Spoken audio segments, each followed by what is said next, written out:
pessoal, beleza? Hoje vamos fazer aqui mais um outro vlog. Hoje para nós falarmos a respeito de uma polêmica que entrou aí na internet há algum tempinho aí atrás, a respeito dos carros que no futuro vão ser bombas. Antes de mais nada, se você ainda não é inscrito aqui no canal, por favor se inscreva, que toda semana a gente sempre tenta trazer um vídeo novo aqui no canal. Se você já é inscrito aqui no canal, por favor, participe daquela área comunidade, que lá nós sempre falamos a respeito dos carros que a gente vai testar, dos carros que a gente já testou, e de temáticas e afins que a gente vai lidar aqui no canal. E também, se você está buscando algum tipo de conteúdo específico de certos carros, eu tenho algumas playlists de experiências de carros que eu tenho ou que eu tive no meu uso cotidiano. É só acessar aqui dentro da página do canal. Então, teve uma polêmica muito grande, agora um tempinho atrás, de um vídeo de alguém falando a respeito dos futuros carros que serão verdadeiras bombas. Eu não posso citar o vídeo, obviamente, né? Mas você já deve saber de quem e de que vídeo eu estou falando, né? Então, o que acontece? Se eu concordo com isso, em parte eu concordo. Eu vou ser bastante sincero. Eu acho que o maior erro que existe nessa questão do carro virar uma bomba ou não, primeiro começa pelo dono, que ele é omisso, já começa por aí, que não faz manutenções preventivas, não mantém o carro.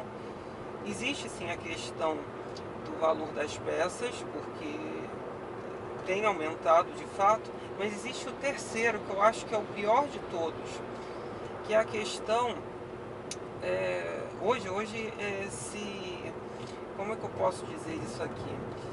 Se persegue muito o conhecimento, né? Existe um ódio ao conhecimento. Pode parecer uma coisa absurda, mas é o que acontece nos dias atuais. Isso vale desde o ensino acadêmico, numa faculdade, numa escola, até mesmo, se vocês duvidarem, numa oficina mecânica. Porque para vocês lidarem com determinados tipos de carros, vocês terão, obviamente, que ter algum tipo de conhecimento prévio, porque senão não vão conseguir mexer. E também existe uma questão financeira, porque isso exige investimento. Mas se você investe, você estuda e você se torna um bom profissional, sabe lidar bem com aquele determinado tipo de mecânica, o retorno que você vai ter vai compensar muito e vai pagar rapidamente o estudo sobre aquilo que você leu, né, a respeito daquela mecânica específica. Mas vamos lá. A gente estava falando dos carros que virarão bombas, né, verdadeiras bombas. Aqui entram outros pormenores, né? Como está existindo uma certa padronização, né, de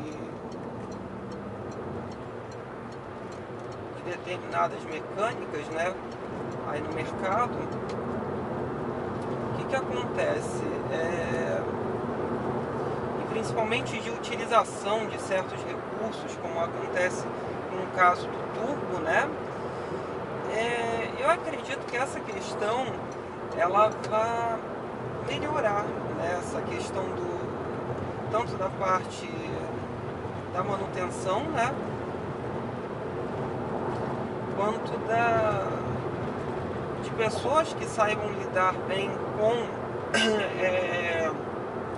esses carros, né? Que a grande crítica era, por exemplo, um Peugeot com um motor desses daqui, que é um THP Flex. É um carro de injeção direta, comandos de válvulas variáveis na admissão e no escape, turbo, intercooler. Então um carro que tem muita eletrônica envolvida e que ele demanda uma complexidade na sua manutenção. Isso não vale apenas para o THP, você pega o TSI, é a mesma coisa. E por acaso esse vídeo tão falado, ele cita o Up, que é um carro popular, né? Um carro, entre aspas, de acesso. Só que ele tem uma mecânica tão complexa que você tem duas válvulas termostáticas. Pensando no Brasil, um país que geralmente quando você vai pegar um carro mais velho, o carro está sem a válvula termostática para que ele trabalhe frio o tempo inteiro. Você imagina um carro que precisa de duas válvulas termostáticas, né? Isso a gente dizendo do carro aspirado, né? Você imagina as versões turbo que tem uma complexidade muito maior inclusive uma dificuldade de se mexer maior ainda, né? Porque o up é um espaço muito pequeno ali para o motor, né? Então é uma grande questão, de fato. Mas se a gente remonta, por exemplo, à década de 80, aonde chegaram mecânicas novas, o caso, por exemplo, do Monza, o caso do Santana também, né? Porque o Monza trouxe a família 2, Santana não foi bem assim. Santana começou naquela família MD de motores e passou depois, posteriormente, para a família AP ali por volta de 85 a 86. Na época eram carros que tinham manutenções onerosas, né? E carros que tinham muita tecnologia para a década de 80. Na década de 90 já era mais convencional, né, esse tipo de motor. Era uma mecânica muito bem aceita e que tinha uma certa modernidade. Inclusive a injeção eletrônica, outra problemática, uma coisa que não existia no Brasil, né?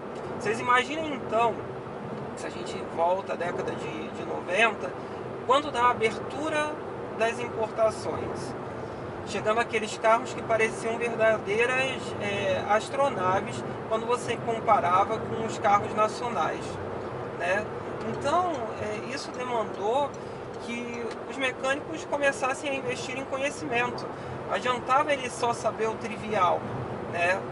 Para que pudesse mexer no que havia de mais novo, de mais moderno naquele momento. Então o que acontece? A injeção eletrônica era um bicho de 7 cabeças para aquela época, né? Câmbio automático, que hoje é uma coisa comum, né, da gente utilizar, até pouco tempo atrás era um bicho de 7 cabeças que ninguém queria de jeito algum. Então, assim, as coisas evoluem. E eu acredito que esses carros turbo com injeção direta, né, toda essa modernidade, os comandos de válvula variáveis na admissão do escape, que já são um padrão na indústria praticamente inteira. Você tem carros, desde carros 1000, né, populares, né, até os carros mais abastados utilizando desse tipo de recurso, porque de fato ele melhora muito o funcionamento do carro, né? Você cria uma linha quase que plana, né, de torque quando você utiliza esse tipo de recurso. Então eu acredito sim que isso vai melhorar. E também, por exemplo, as marcas que aumentaram a garantia dos seus carros, isso não aconteceu à toa. Primeiro porque ele te força a manter um vínculo com o concessionário para que o concessionário se mantenha aberto. Mas segundo, para que teoricamente, porque a gente não sabe o que acontece dentro da oficina da autorizada, mas teoricamente você vai fazer tudo que é correto, né? Não vai ficar na mão de uma pessoa qualquer, que senão você perde a garantia, né, de alguém que não saiba lidar com o seu carro. Então tudo isso melhorou muito. E também eu vejo uma outra característica nas marcas nos dias de hoje, que ela se dá muito da padronização dos motores. Isso já acontece com o TSI, que, por exemplo, o TSI aqui no Brasil, o EA888, o 2.0 ele se manteve nos 220 cavalos agora, padrão. Mas, por exemplo, o 1.4 que foi flexibilizado, ele já não existe mais na Europa, né? Na Europa é 1.5 de 3 cilindros, mas aqui só vai ser o 1.4 e acabou.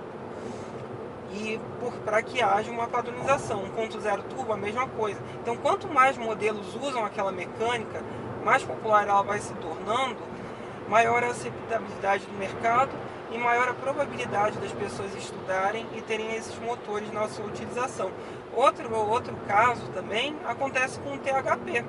O THP ele é um motor padrão, desde um 208, que saiu de linha agora há pouco tempo atrás, porque por causa do 2008, né? Eles tiraram de linha o 208 GT em prol do 2008 THP Flex automático.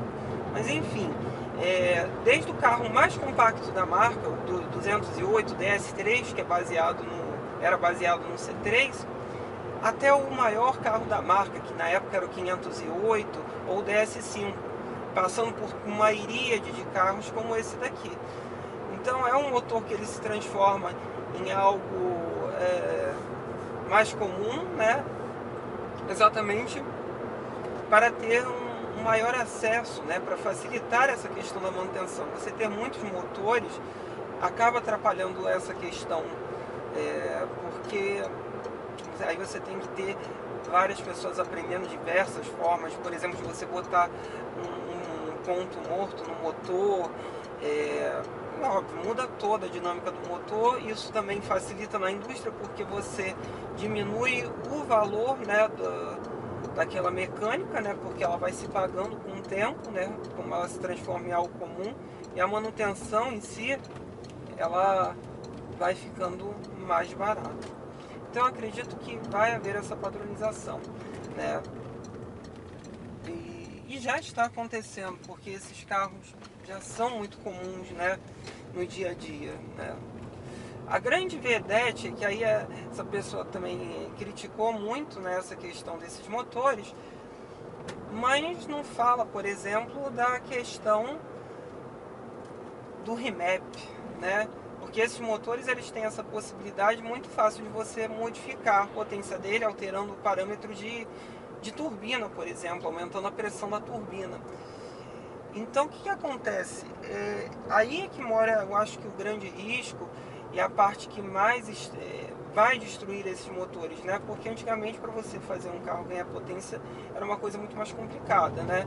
Você tinha que partir para modificações muito maiores, né? Então essa parte que eu acho que vai ser a grande questão aí para o futuro, né? E os próximos carros não, eles já têm uma dificuldade bastante grande e que eu acho que vão demorar muito a ter uma aceitabilidade mecânica, né, de gente que estude para saber lidar com eles, com os híbridos. Esses daí, para mim, são bastante óbvios nessa parte, né? Que vão demorar ainda bastante para que tenha uma receptabilidade alta, né, das grandes marcas aí, das oficinas a lidar com ela, né? E você veja que, por exemplo, a Chevrolet agora, né, do lançamento do Onix Plus e do novo Onix Hatch, quando ela lançou a versão turbo, ela não quis colocar a injeção direta, exatamente por conta disso, pelo custo de manutenção e por ser mais difícil o mecânico saber lidar com eles, né? Então, assim, eu acho que é coisa do tempo, né? As coisas vão evoluindo e as pessoas têm que estudar para entenderem o futuro. Nada mais será como era num Fusca, como era, sei lá, num Passat, depois no Monza e por assim por diante. As coisas foram ganhando outras proporções, a eletrônica evoluiu muito, a eletrônica embarcada então é uma coisa assim absurda que você tem dentro dos carros, de monitoração de tudo, entendeu? Então tem que se adaptar, tem que estudar para saber lidar. E quem estudar vai ganhar muito dinheiro com isso, porque ainda hoje são poucos aqueles que se dedicam a estudar para conseguir lidar com determinadas mecânicas, né? Se aprimorar e evoluir como profissionais. Tá bom? Então eu acredito que de virar bomba, vai virar bomba, primeiro por conta do mau uso, né, dos proprietários e também, teoricamente, pela questão da falta de conhecimento dos mecânicos, mas que isso pode mudar sim. Tá ok, pessoal? Espero que vocês tenham gostado de mais esse vídeo. Curtam, compartilhem, se inscrevam no canal. Se vocês têm alguma dúvida, postem aí embaixo, com o tempo eu vou respondendo. Se vocês querem que eu teste algum carro específico, me informem aí embaixo, que eu tento arranjar e falo a respeito das minhas impressões após guiar para vocês. É isso então, pessoal. Valeu!